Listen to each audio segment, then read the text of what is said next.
Fake news daw ang lumabas sa isang National Basketball Association site na bagong owner si Manny Pacquiao ng Miami Heat dahil bumili ito ng majority stake sa nabanggit na American professional basketball team based in Miami. Kaya raw fake ang balitang ito ay dahil hindi na ibalita sa Amerika at pati rito sa bansa.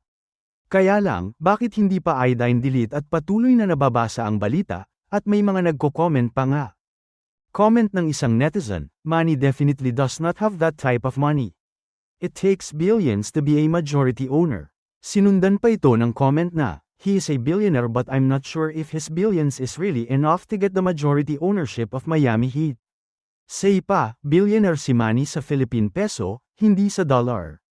Kailangan sigurong pakitaan na ni Manny ng limpak-limpak niyang pera ang mga nagtatanong kung magkano talaga ang kayamanan niya. Kung totoo man na majority owner na siya ng Miami Heat, ibig daw sabihin, makikita natin si Manny tuwing may laro ang basketball team.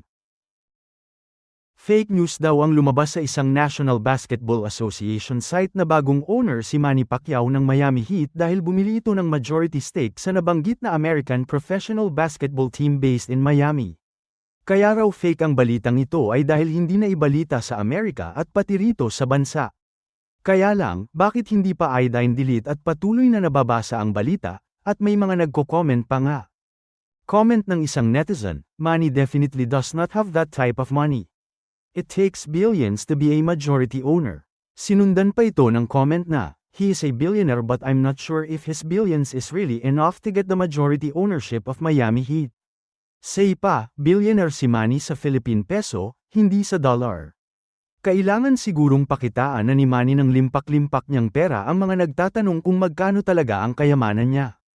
Kung totoo man na majority owner na siya ng Miami Heat, ibig daw sabihin, makikita natin si Manny tuwing may laro ang basketball team.